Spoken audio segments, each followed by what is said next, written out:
Welcome back. I'm so happy that you guys are still here, still alive, still awake. We've got 2 sessions left and then the happy hour, and I want to tell you, nobody needs to go early to the happy hour. It just starts when we get there. So even though this ends at 4:50 and that starts at 5, it doesn't really start until this ends. So don't worry, you're not missing anything. Definitely stay for all the content. This stuff is really, really good. So it's my honor. Who is a big podcast listener? I'm not a podcaster, but I'm a big podcast listener. Who scrolls through New and Noteworthy to find their faves? Well, in that case, you may have seen this guy's newest podcast, which was recently listed in New and Noteworthy, and is called Scale or Die. It's amazing. He's interviewed some really amazing people, including some of our speakers that are here this week. So he's the CEO and co-founder of Proof, and he's going to talk to us about making delightful experiences for each, customized experiences for each and every one of your website visitors. Please help me welcome to the stage Dave Rogenmoser. Awesome. Thank you, Claire. How we doing? Feeling good? So I'm excited to share with you guys about the experience area, and nobody's ever seen this talk before. This is something that we've been working on kind of behind the scenes at our company for about the last 6 months. A lot of the thoughts are thoughts I've had, over the course of the last 5 or so years, but no one's ever seen this. This is fresh. I believe this is really cutting edge and kind of at the very front of what's happening in marketing and online marketing right now. A little bit experimental, but we're seeing some really amazing things. And so I'm really excited to share this with you guys. I think you guys are getting a lot of good value out of this, again, as nobody's really talking about this yet. So what we're going to talk about here today is how to grow faster than any of your competitors and how to create raving fans that are loyal to your company forever. Does that sound good? Does that sound good? And I'm just curious, who here lives in Austin right now? Or surrounding, and who here came in from outside for this? Okay, sweet, very cool. So we're going to talk about this, talk about how to grow your company faster than you ever thought possible, and how to be first on the boat for a brand new wave of marketing that I think we're entering right now in the world. So as Claire mentioned, I'm Dave, CEO of Proof. For those that are from Austin or know it, we're a startup down on 6th Street, right where it starts to get kind of weird, right by Voodoo Donuts. We get out of there by 5 o'clock at night, so it's all pretty good. And this is our product. So for the last 2 years, we have helped increase website conversion rate by displaying these social proof notifications across, a lot of different sites, e-commerce sites, SaaS sites. A lot of agencies use us. And really what we've been trying to dive into is asking the question, how do we help companies increase website conversion rate? And this was a tool that we found, or we saw Airbnb doing it. We saw Booking.com. If you're trying to book a flight or book a room, you'd see a little notification slide out and say, "Judy just booked a room. There's 2 rooms left. Book soon." Thought that was really cool, so we created this tool and ended up increasing conversion rate a lot. So that's the product that we've been working on, seeing a lot of success on, and again, kind of just diving into what's the latest in marketing. How do you increase website conversions and meet customers where they are? But I haven't always had this. I want to take you back and take you on the journey with me for how we got to where we are, and even some of the backstory of the thinking behind how we know that the experience era is upon us here. And so this is 2014. I launched my first marketing agency. It was actually just me and 2 guys and with no clients, and then we got 1 client, and we were kind of a consulting business, but we called ourselves an agency. This is my first film studio, and this is my tripod, which is the most ghetto tripod in the world, but it worked. And so I was filming a video for a client, and somehow we accidentally slipped into the porta potty niche. And this was not the plan, but when you're desperate and you're looking for your first client, you've got to get somebody. And so I convinced this guy who owned this porta potty rental company to let us rebuild his website. And essentially kind of our value prop back then was, we build nice websites for porta potty rental companies. It's not awesome, but it's something. And when I first landed this client, again, I kind of presented like we had lots of clients and stuff. And I didn't lie, but you kind of act like, you got lots going on. And it's funny, we're on the phone, and he finally agrees to it. He says, send over the check for $2,500 for the website. I hang up, pick up the phone to call my partner, and I was so excited. I said, JP, we just landed our first client. There was this pause at the phone, and he said, Dave, this is Grant from Stala Services, porta potty rental. He goes, I think you just called me back. And I was like, oh yeah, I think, first client in the porta potty space. But he was actually like super cool about it, and he's like, I trust you. So that being said, that's how smooth I am not. But I was really excited, and so back then we built websites, and we did the SEO, and we did parallax design, which was like cutting edge, and we had the sliders, and again, websites were like the hottest thing. That's how you did marketing. That's what you really needed. And so we kind of built our agency, built it up to, maybe 20 clients that were building websites and started driving some traffic and stuff. But that was big back then. But as we kind of built that and kind of grew that, we started to get a little bored, and we wanted to then instead teach how to do online marketing and teach how we were growing our agency, how we were getting clients, et cetera. And so marketing 1.0 is the website. Marketing 1.0 is the website. The website used to be latest and greatest. If you had a website, you could crush it. But then as we started to realize, well, let me explain. I forgot about this little diagram here. Here's how I thought about it. You had all the people looking for porta potties. We built the awesome website, and it would spit out maybe one customer, 100 visitors, maybe one lead, one customer would come out of that. You make some money. That was pretty good. But then fast forward about a year and a half, 2 years, and we wanted to launch this course business. So here's my new film studio. Now that we're balling and making tons of money, this is my bedroom. We've got this like horrible green screen. I lost my tripod, so now I've got to do all the work myself. But moving up in the world a little bit, and we had this course called 6K Success about how to sign clients and grow this consulting business in 60 days or less. And kind of our value proposition was we create courses to help people land agency clients. And as we were selling this course, it was about $1,000. And we built up our website, started driving some traffic to it.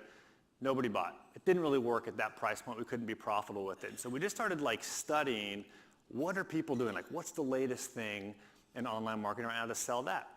And what we came across was the sales funnel, which is essentially just a website multiplied into 4, 5, or 6 different pages, kind of split up. So what we would do is, if we had 100 customers, we'd kind of hit them with step 1, which is a lead magnet, into your email for the PDF guide. After they enter the email, they go to the second website, watch the sales video about our course. Step 3, they'd go and kind of see the actual sales page, and then step 4 would be the order form. And what we found was as we did that, we started making a lot more money.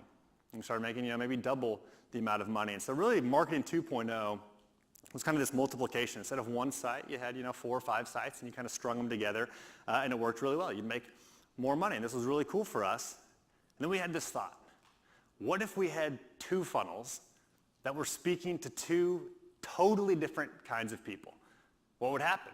As marketers, we know, okay, if I speak very clearly to someone's pains, probably good things are going to happen there. And so, we asked this question. So this is where we kind of entered marketing 2.1, which was us kind of trying to spread out and kind of stretch what marketing 2.0 could do, stretch what the sales funnel could do. So marketing 2.1 was us, kind of looking at our customers. We said, okay, there's really 2 groups here. There's agencies who are already, had an existing business, had a name, had all that stuff. They had some clients, and they were looking for tips on how to actually get more clients. They were looking for our sales documents, all that stuff. Then we had total beginners who were working from, another job, maybe out of college. They wanted to start this business from scratch, and so we built out these 2 different funnels. We sent agencies down one, all talking about agencies. We sent beginners down the other, and what we found was money increased again. Conversion rates went up. It was working a lot better. People were a lot more excited when they got, once they made the purchase, they thought, this thing is totally for me. It's for agencies. This is exactly what I've been looking for. Instead of this watered down version, we were trying to reach both people. And so we were doing that, and really we've kind of taken that sales funnel approach all the way through all of our different businesses. That eventually turned into Proof, which is a software company that we've been running over the last 2 years. But we've really been using sales funnels to dominate marketing for the last several years. Here's a picture of me pitching at Y Combinator, which is a startup accelerator out in San Francisco. We moved out there, and 12 months after we had launched, we were at $175K monthly recurring revenue, which for software was really good. We're really, really excited about that. And I was talking with one of the partners at Y Combinator. His name's Paul Buchheit. And he's actually the creator of Gmail, which is a pretty intimidating person to, I never thought that Gmail was created. It was just electricity or something. It was just always there, and we kind of just tapped into it. So I sit down with him, and our numbers had just kind of skyrocketed since the last time we had talked to him. And he's like, what happened here? What changed? I was like, well, we turned on growth. And he was like, turned on growth? Like, what do you mean turned on growth? And I was like, well, we like built out a marketing funnel and then we like drove traffic to it and like could do that profitably and scale. And he's like, that's amazing. Like, almost nobody is doing that, in software here. Almost nobody in your batch is doing that. And so it was, this really, really powerful tool. And we've honestly been crushing it with that. But I think in the back of my head, when we built out those two different funnels, the problem was it got really complex. And if anybody, who here has like built a marketing funnel before or worked somewhere near that, is stuff breaks. You're using Zapier and a Zap app breaks, your email triggers get off, and all of a sudden like you're sending weird emails to people and pages are down and it just gets really complex really fast. And so all of a sudden we were like, okay, like how do we do this? Like what if every person had their own personal funnel? Like that's gotta work well, right?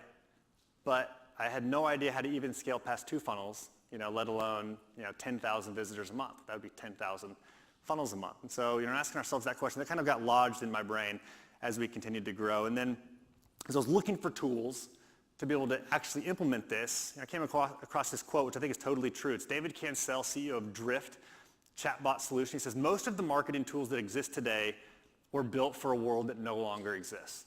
And I think that's true. I think the world is changing faster than the tools can kind of catch up. I think that's really true of the moment that we're in here right now.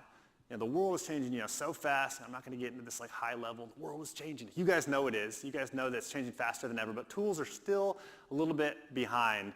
And I think for the first time, marketing 3.0, which is what I'm calling the experience era, is finally upon us because the tools and the data are all catching up. I think we're really entering this space for the first time, even though it's kind of been predicted or talked about, for a while here. And so marketing 3.0 looks like this.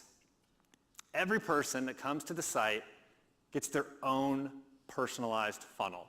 And I couldn't, put enough on this screen, but literally it would be if 10,000 people come to a website, there'd be 10,000 different unique funnels, unique versions of the site, unique emails that they could step through that would meet them, exactly where they are, that would speak to them and their industry that they're in, that the pain points that they have, the benefits that they're looking for.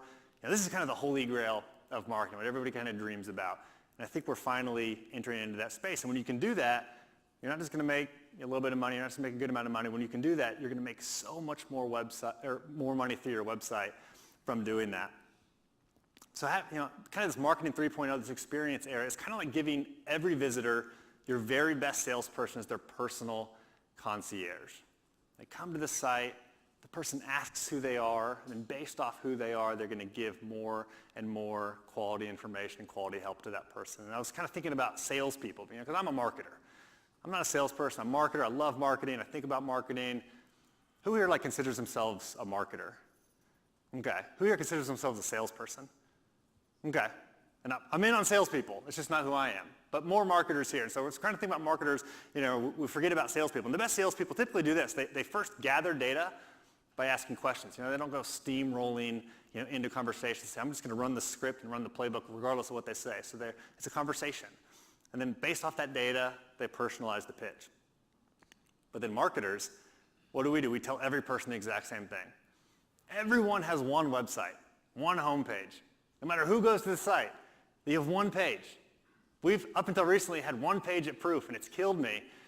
But it's just been too complex to do anything different than that. But what if there was a better way? What if we could actually personalize the site and create these unique and delightful experiences for every single person? You would dominate. And here's the problem. Lack of personalization in our marketing creates poor conversions. When you can't personalize, and you can't speak to the person, you can't change the headline and meet them where they are, you're going to have poor conversions. And every website in the world, has a 3% conversion rate or, something horrible like that. And lack of data, lack of quality data about who the person is, gives you bad personalization, which gives you blah marketing. And this has been, relatively okay up until recently. Again, the tools haven't caught up. Everyone's kind of had, blah, kind of average marketing. But when you kind of, speak to the average person, you're going to have average marketing. And so there's kind of a problem that I think is starting to change. And really what we're talking about here is closing the gap. Closing this gap here. And so, the market has a certain expectation. Your customer, you're trying to reach a certain expectation about business. I think expectations are rising really quickly. We expect everything to be instant. We expect websites to just be snappy. We expect 2-day shipping. Expectations are rising pretty quickly. But when reality doesn't meet expectations, there's a bad experience here. And I don't want to step on any toes. I moved to Texas from Annapolis, Maryland, and Kansas before that. I moved to Texas about 8 months ago. And this is kind of Whataburger to me. So I don't want to ruffle any feathers here. I'm not a snob. I'll eat Whataburger. But I'd kind of heard all these amazing things about it. And I go there and I was like, yeah, this is a burger. This is good. But it wasn't quite what I wanted. So I don't know. I'm working on kind of getting into the fold for all you Texans out here. So if there's a gap there, eventually that's going to lead to being out of business. You're not going to be able to deliver value for your clients. But I think there's now this newer opportunity, and the best companies in the world are hanging out at the level of delight. And so this is above the expectations. When there's that gap between what they expect and what you deliver, and if that's a big gap, there's a ton of delight there. And I call this the experience gap. That's what I want to help solve in the world right now, is I want to help people create these experiences so you can delight your customers, whether you're a big company or small company. And when you do that, you will win. You will win. This is what the best companies do. And personalized experiences create huge amounts of delight. We kind of know that intuitively. And in our tests, over the last 6 months, we've seen that to be true. And it reminds me of Amazon. This is just a fun tweet. So here's him in 1998, bookstore nerd. It's just kind of this goofy guy. And the interviews are hilarious. He's, I sell books.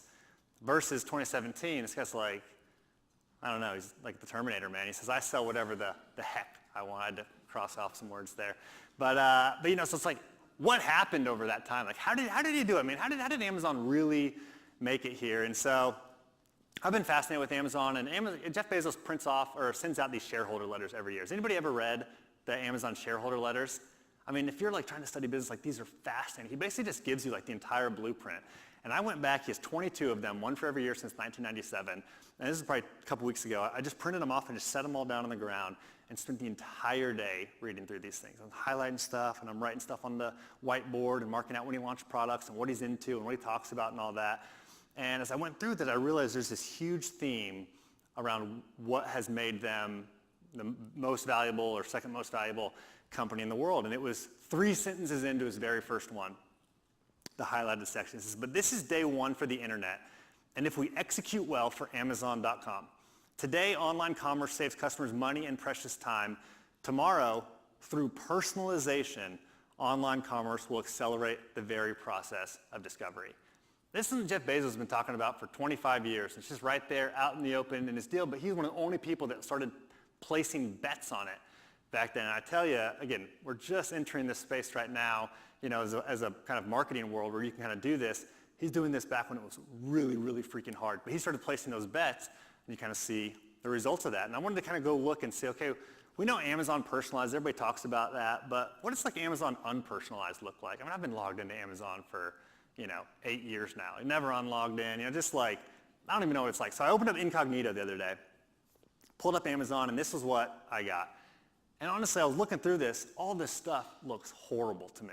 I don't want any of it. None of it matters to me. Not relevant at all. Scroll down. It's selling me cars and candles and hairbrushes, and none of it has anything to do with me.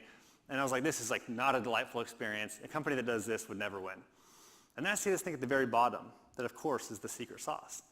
It says, we have recommendations for you. Sign in to see personalized recommendations. And you click that, and it's this whole new world. And I pull this up, and I'm going to be vulnerable with you guys right now. This is actual screenshots of my Amazon account. So I didn't change anything. You see, I bought some work gloves because I've been working. I bought a house here recently, so I've been working. I got a little son, 18 months old, so I'm looking for teepees for him. I like Whole Foods, and I'm also aerating and fertilizing my lawn right now. So who knows lawns? It's a good time to put in crabgrass pre-emergent, which I just learned about as a new homeowner. You can see all that stuff on there. And this thing is amazing. I mean, even as I was looking at it, my heart's starting to boil. I'm pans for my wife. I was going to talk to her about how we probably don't have that in the budget right now, but I see she's looking at it. It's this is exciting stuff. And I'm okay, I can see why this type of company would win. And so marketing in the experience area, because obviously Amazon is this huge company, but where we're entering, it's kind of like having every visitor already logged in when they hit your site, even for the first time. That's the power that you guys as marketers are about to have and already is starting to be available here, where someone's already logged in. It's like kind of like logging into the internet. Every company can know who everyone is and then personalize the experience off that. I think at the heart of experiences are people. That's really what we're talking about here. And I think as marketers, we tend to get really like data-driven. That's kind of been the big shift over the last 5 years. Super data-driven. Everyone's a visitor and a click, and what's your bounce rate, and all these different things. And at no point do you stop and say, who are these people? What are their wants? What are their desires? And everyone's just a click. And so I think we're starting to shift back, and I think consumers in the next decade in marketing are going to have far more power than they've ever had. They got way more options, and Amazon's eating everyone's lunch. They can always go to Amazon, for products, or we sell software. Whereas software's easier to build than it's ever been. It's getting faster and faster, and so consumers have more power than they've ever had before. And so when you think about creating this experience, really, we're talking about coming back to people here. And our mission at Proof is to make the internet delightfully human. We love the idea of making an internet that's delightful to use, that's a joy, that you go to a site, you get exactly what you want right away. And it's kind of giving the rest of the world Amazon-like power here.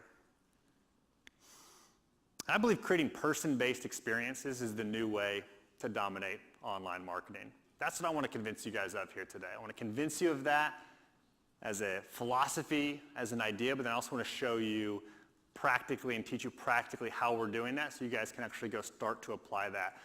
And I'm telling you, when you do this stuff, this is going to be everywhere, 3 or 4 or 5 years. I was listening to the CEO of HubSpot talk, which is a huge marketing platform, and he said, the funnel is dead, or the funnel is dying, the funnel is broken. I was kind of like, what? I love the funnel. The funnel is, built our entire business here.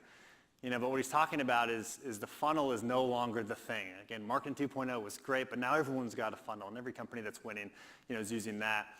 What's next here? And I believe this is next. And so when I kind of think about what does it look like to create, these personalized experiences, I think of this graph. On the right's like enterprise sales, big companies. You can have like an army of salespeople reaching out to them. High touch, great experiences. You're buying clients, box tickets to their favorite sports team. You're sending them their favorite wine. Obviously, it's easy to personalize for that, right? You're gonna make a ton of money at the end of it. So on the right-hand side, you kind of have this, but as the companies get smaller and you're selling to smaller and smaller companies, you've got this whole section called marketing automation, where we're trying to take kind of what happens in a sales process and make it automated so you can actually afford to reach these smaller companies. I think the problem as marketers is you can't profitably create remarkable experiences here. And I can't afford to look up every person on our smallest plan and look up their favorite wine and ship it to them and call them and all these different things. I wouldn't make any money. And so instead we've kind of resorted to the lowest common denominator. It's okay, I'm going to send out some average emails that are going to cover most people. It'll be simple to use, but it's not remarkable. No one's going to talk about that. So I think the question that we need to be thinking about as marketers is how do we automate personal experiences at scale here? How do we do that in an automated way? And I'm kind of thinking how do we push this orange box over to down the market to more small companies so we can do that. So that's what we're talking about here. I think marketing automation exists to personalize email. You can send out various emails based on triggers. It's kind of been happening over the last decade, but nothing's really good for the website. Everyone's got the same website. And so over the last 6 months, about 6 months ago, we were really frustrated by this. We really wanted to try it. We tried a bunch of different tools, and nothing worked, and so we built it to test ourselves. Which is kind of where Proof came about in the first place. We just wanted to see, does this work? And we didn't know. Again, we're still in the experimentation phase. We didn't know, if this thing would work or not, if we just kind of throw away the code or whatever. But we're let's have a little team, build something so we can actually personalize our website. And so I want to show you guys, here's how we're doing this at Proof. So there's really two different steps that you have to kind of follow here. First is creating these audience buckets. And second is actually creating the experience or manipulating the website here. When you think about creating these audience buckets, you need data, right? I talked about that. No data means no personalization, which means no conversions. Good data, is good personalization. So there's really 3 kinds of data that as marketers we need to be able to capture. There's demographic or firmographic, there's behavioral, and there's contextual data. I'm going to show you guys kind of how we're getting this right now and even what those different things mean. So the first is demographic and firmographic. Demographic is about people. That's Dave and, my name, my address, stuff like that. Firmographic is company. It's about proof for me. And so with demographic, this is things like name, email, location, age, Twitter handle, things like that. Firmographic is company name, employee count, revenue, industry, software tools. So depending on whether you're trying to reach people or trying to reach businesses, you kind of go after one or the other here. You can get a lot of this stuff through surveys on your site, through, once customers sign up, you can have an onboarding form where they kind of fill this information. You can collect it from the actual customer. Or if you don't have that, here's some of the tools that have popped up recently that have started making this type of experience creation possible. Clearbit is one that has a huge, basically Clearbit data denies in full contact. You can give them the IP address, so digitally, you send them the IP address of the person who comes to your site, or you send them the email address of the person who comes to your site if they fill it out. And then what they will do is they'll check their database and then return 80 plus fields worth of information on that person. So if you guys go to any of these sites and you type in your own name, you can see what do these companies have on you. And again, it was all collected. I don't know where they collect it. In theory, it's all legal and above ground and whatnot. But what you can do is you can give them that, and they're going to tell you all this stuff about people. Those are all different traits that you can then personalize off of. And I'm going to show you how we're doing that. So we're using Clearbit and Full Contact for that. So secondly is behavioral data. This is basically what is the visitor actually doing? What is the customer doing? Are they a first-time visitor? Are they a repeat visitor? Have they been to the order form 10 times that day?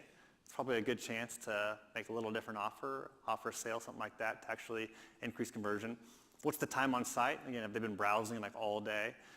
What's the purchase history? Are they a customer? Are they not a customer? Have they bought everything? Have they bought, one or two things? There's behavioral data, which is really how people act on the site. And there's contextual data. These are things like what's happening around the sale, around the visitor. There's device data. Are they on their mobile, desktop, tablet? Obviously, you want to show a little different experience for that. There's browser data. What browser are they on? There's device location. So are they in Texas? Are they in Antarctica? Or, wherever they are. What time is it? What day of the week is it? These are contextual data types things. These are really easy to get, actually. A lot of this just gets kind of passed in when they're naturally looking at your website. A lot of this stuff's easy to grab there. So those are the three kinds of data that you're going to be able to use as marketers. You need to know how to use over the next decade in order to really make this work and to have really relevant marketing. And so we looked at these three pieces of data, or three data types, and we kind of put this into practice at proof. So here's our initial buckets in our test. And again, we're trying to get more new trials for our software. Our software is, low end $29 a month, high end up to about $800 a month. And we've been trying over the last 6 months to drive more new trials there. And so the initial industries we looked at, that we kind of looked at our audience, we said, okay, we think that there's a lot of agencies, we think there's a lot of SaaS businesses, we think there's people that are selling coaching or courses, we think there's e-commerce people, and then we think there's kind of this other group of people that we call other, which is real estate, health, brick and mortar. There's a variety of different companies in there. So these are kind of the people that we wanted to go after and kind of start to personalize for. There's a second bucket we also wanted to include in there. We wanted to have the stage and the buy-in cycle. Are they a first-time visitor? Are they a repeat visitor? Have they registered for our software demo? Have they started a trial? And then are they a paying customer? Those are kind of the different stages we wanted to look at as well. So armed with that, we kind of said, okay, as long as we can identify who those people are, what kind of experience would they want to see on our site? And how could we make that experience delightful and remarkable for them? So here's how we actually created the experience to put this into practice. I want to share the results with you guys. So goal number one is how could we delight our current customers in some way? Our number one core value at Proof is to be customer obsessed. And so we're constantly trying to obsess around our customers. I think it's something that gets away with us as marketers. It's so easy to think about the next person and let's make more sales, but it's what about the people that have already bought? So we said, what's some easy way we can do this? And so the first experiment we did was on our homepage. Now, with most software, when I'm using it, if I'm going to go again, let's say it's Proof, I'm going to go type in useproof.com, I'm going to go to the homepage, and then I've got to click that login button at the top right. But really, I'm just looking for that 1-inch piece of real estate there. We thought, what an amazing opportunity to create an experience and delight somebody right there on the homepage, so current customers don't have to go through this weird flow. So we did something really simple. When a current customer comes back to our site, our system is, what we built is identified to know that they are a current customer, and then we swap out the whole website before it actually loads. And we say, welcome back, thanks for being a loyal Proof customer. And then instead of, the sign up button, because why would they sign up? They've already signed up. we swapped that out for login. Again, super easy, super simple type of experiment here. But what we started to see was our customers would come back and they would see that and they'd say, that's super cool, thanks for noticing. Thanks for remembering that, I'm a current customer. And just kind of give me the login button right there. And we started getting people message us, say, that's really cool, thanks. It's like, that's hard to quantify as a marketer. I don't know, we don't have metrics on this specific experiment, but that's brand. That's treating the people that matter to your company the most, in the way that they want to be treated, and trying to go the extra step to give them a delightful experience. This is the first thing we did. We started getting really good qualitative feedback from. But secondly, we wanted to kind of go bigger. We wanted to say, how can we decrease friction for new customers and increase our signups? And so I want to walk you through this demo funnel. And hang on, I promise it's going to be super cool. At least I think it's super cool. But this is a really, really, really powerful experiment so far. So here's our homepage again. First time visitor, you come to the site. What do we want to get people to do? The orange button, watch a demo. That's what we're trying to get people. We're trying to drive people to go watch a demo. And so somebody clicks that button. They go through to the second page. This is the page that we added. We said we don't have a good way to identify what industry they're in yet. So we give them this little survey at the beginning. What kind of business are you interested in growing with Proof? SaaS, e-commerce, coaching, agency, other. Let's say they click SaaS, which is a software business that we're trying to go after. They click SaaS, and they go through to our demo registration page. And this is where a lot of the magic starts happening here, because what we had before was just an average demo registration page. It kind of spoke to every industry. We didn't want to alienate anyone. We kind of had all these different people we need to speak to at once. But instead, we kind of split this thing out. But again, instead of splitting it into like 5 or 6 different pages, we have one page that automatically flips this stuff, so you don't have to deal with all the complexity there. So we changed up the headline. See why the fastest growing SaaS companies use Proof to acquire more users. I think the other one was see why the fastest growing companies use Proof to make more sales. But again, that's not how SaaS companies talk. We changed the whole benefits section, the gray area underneath the headline. Say SaaS leaders, including Drift, Entreport, and 18,000 websites use Proof to benefit 1, benefit 2, benefit 3 that SaaS companies are all about. We changed out the email form, or we pre-filled the email form. So we used Clearbit to actually go figure out who is this person, and then we automatically filled in the email form, so they don't have to do that anymore. Literally, all they have to do now is click that button. That takes out a lot of friction. People don't like giving over their email address, but now they can just click that and go right through. Our social proof notification, again, that's our product. And I guess underneath Austin's body there, that's our product there. And instead of it just saying, how many number of people have watched the demo, it's actually how many SaaS marketers have watched the demo. Change up the social proof notification or logos. So all those companies there are SaaS companies that probably most SaaS companies would kind of recognize one or two. And then we changed out the testimonial at the bottom, which is one of our Y Combinator mentors, the former head of growth at Airbnb, him talking about that, which would be a lot more relevant to SaaS people. I mean, this is incredible. Like, this is something that we've been trying to do for a long time by creating all sorts of different pages, but now we're able to do this instantly by just going through and just tweaking all the different elements on the site specifically to that person. So let's say they come to this page. I think they're 50%, something like that, 54% more likely to actually enter their email and actually go through the page right there, which is huge. 50% is a huge number, for what we're working on. You scroll down the page, there's just more SaaS stuff. The whole thing is all for people. So let's say they go through there, they hit the next page, which is the demo. Here's a video of Austin. Austin's speaking tomorrow. Go to his talk. He's going to be talking a little bit more about this. So watch the demo below to learn how to get more SaaS trials and demos, which again is all around SaaS companies. So it's personalized. It's actually the same video, but because it's kind of packaged up to feel like SaaS, people assume it's more of like a SaaS-focused video. So we didn't even create new videos there. But then what if they don't sign up? Because then we're trying to drive them to sign up. So what if they just leave? Which happens all the time. People leave. They're on the train, on their phone. They're doing whatever. So they leave and they come back a week later. What happens? Typically what happens is you come back to a website and you're starting from scratch again. But what we're doing now is we're keeping their experience consistent. Again, it's like they're logged in now. They're not logged in, they're not a customer, but it's like they're logged in. And so the headline, if they come back to the website a week later, is most powerful social proof platform for SaaS companies. And then the button here, it's changed. It's not watch a demo. That's what the old one was. That's what a new visitor would get, but it's start my free trial. They've already watched the demo. Why, as marketers, do we send them back to the same things they've already done? Why do they have to start from scratch? And so the button changes out to start my free trial. So let's say somebody goes through there, they click through, and what do we do here? Again, we personalize this page. Sign up for free and grow your SaaS. and then we pre-fill the email form, because again, we remember who they are, which is super powerful. So they come through, it's okay, this company already knows who I am. I don't have to retype my email. All I gotta do is type a password and click create account.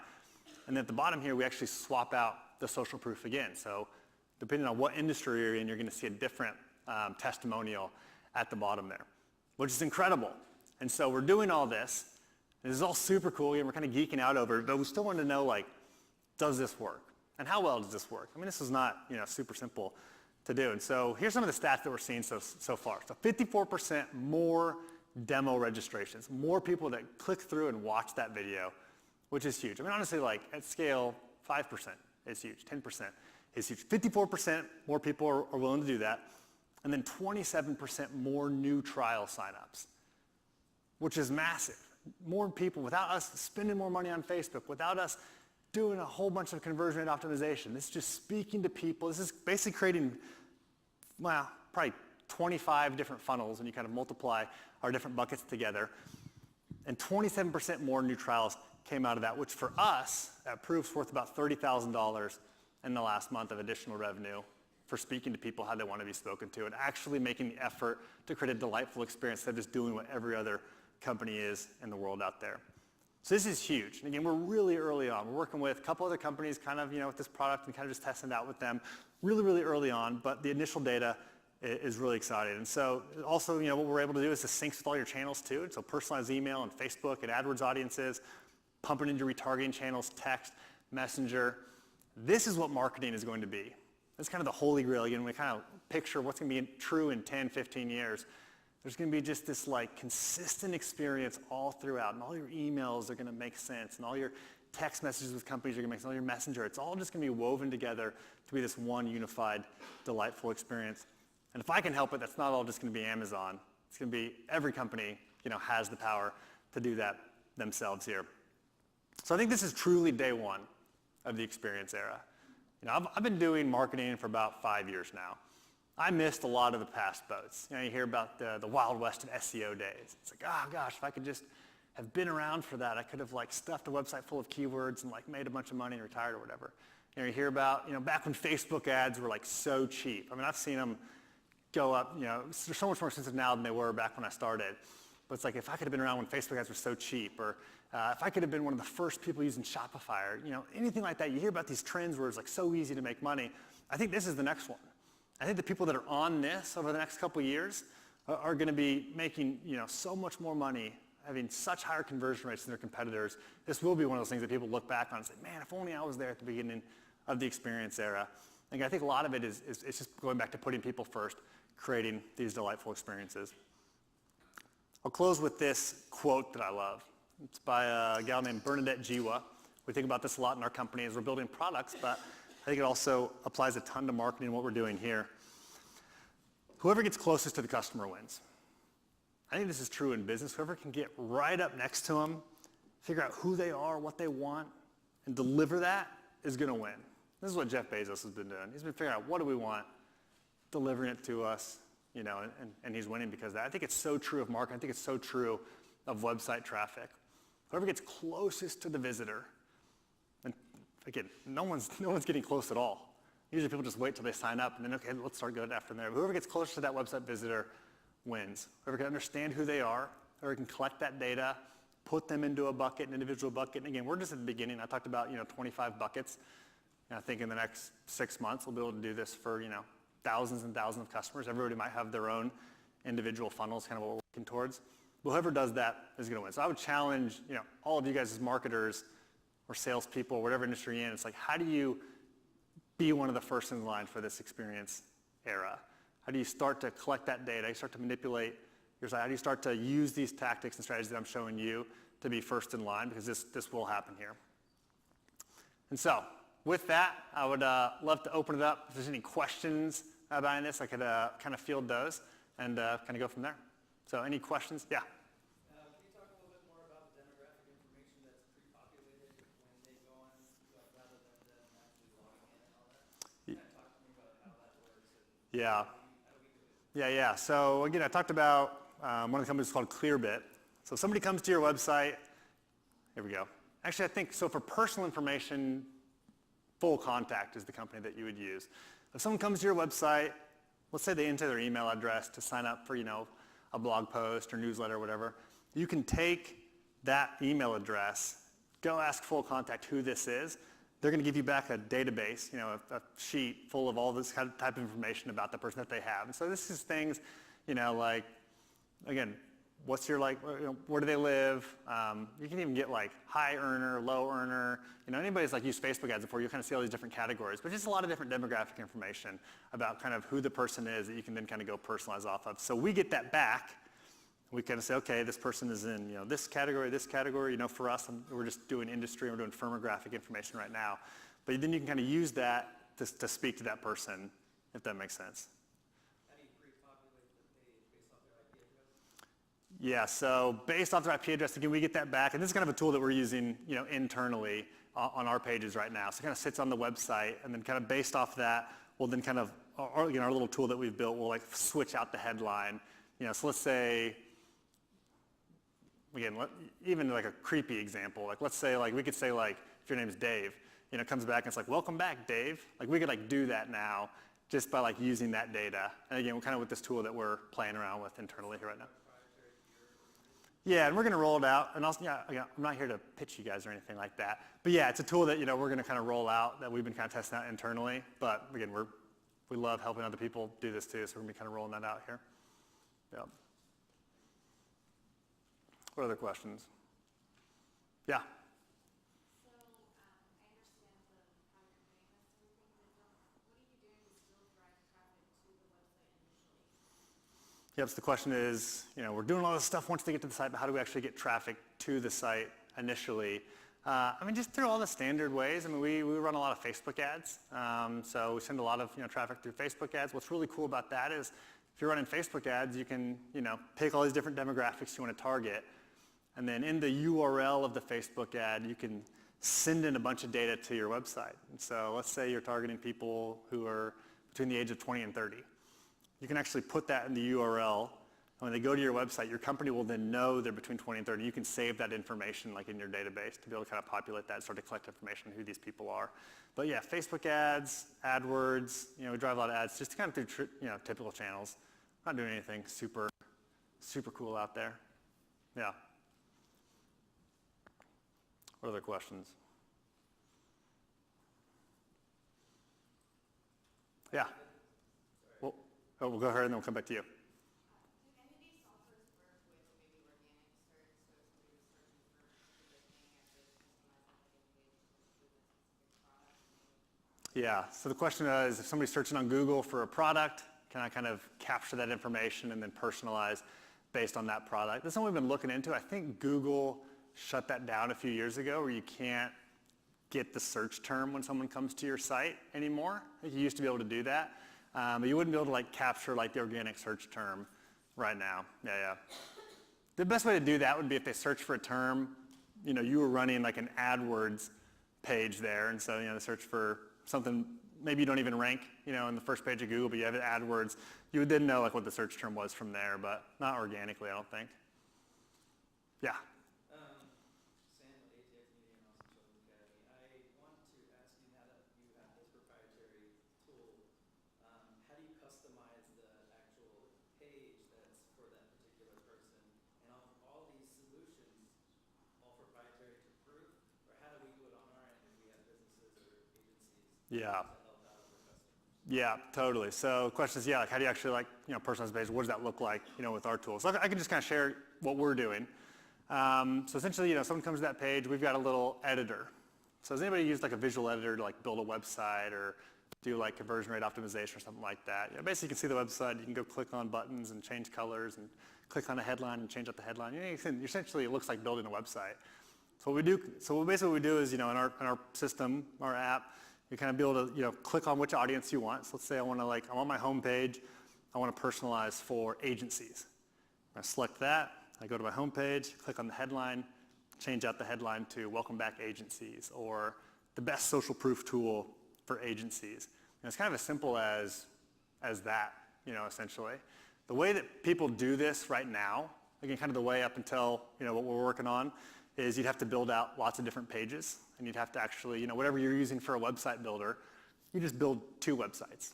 You'd kind of send the agency people to that one, and you'd redirect the other people to that one.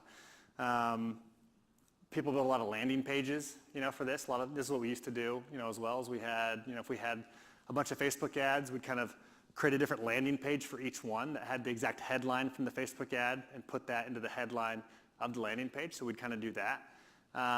You can have engineers like custom code, the actual the changes onto the website. But yeah, if you're interested, again, I don't have anything to sell anybody, but if you're interested, feel free to email me. I'd love to continue the conversation and hear what you guys are doing, or even pain points. My email is dave@useproof.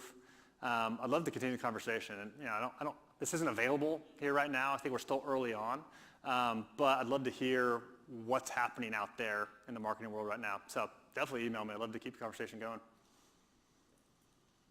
Yeah. You mentioned getting more sign-ups for trials and demo registrations. Have you gone far enough yet to convert some to sales? Yeah, so I think the stats I was showing, the question was, we talked about kind of higher up funnel metrics, demo registrations, starting new trials, converting into sales. And I said, 54% more demo registrations, 27% more trial signups. Our trial's 14 days long. I don't know if we have statistically significant numbers back on how many convert, but we haven't noticed anything weird about that demographic. So I assume, and I don't have any reason to think that they wouldn't, but assume that they're going to convert reasonably the same into actually paying with their credit card 14 days later. That's a good question. Too, also, when you're listening to marketers, if we're not going all the way, if someone just talks about click-through rates, but not money, and again, I didn't go all the way to money yet because we're still out on that, but ask questions. It's dig in. There's a reason that they're only saying the top of funnel metric. Dig in. Say, okay, well, what about the next step? What about the next step? What about the next step? Do you actually make any more money from this? Do you actually make any more profit from this? Because as marketers, it's so easy to just be I got more click-throughs, and then nobody goes through past that in the funnel. So yeah, good question. Maybe one more question, then we'll break. Well, sweet. Well, so good to be with you guys. Again, I think we're early on. I'm glad you guys are here. This is something nobody's seen before, and I promise if you guys start working on this here, start exploring this space, and start creating delightful experiences for your customers, I think now is the time that you're going to be able to make a huge impact and make big gains. And again, email me, dave@useproof, if you want to chat more about that. We can keep the conversation going. So thanks so much, guys.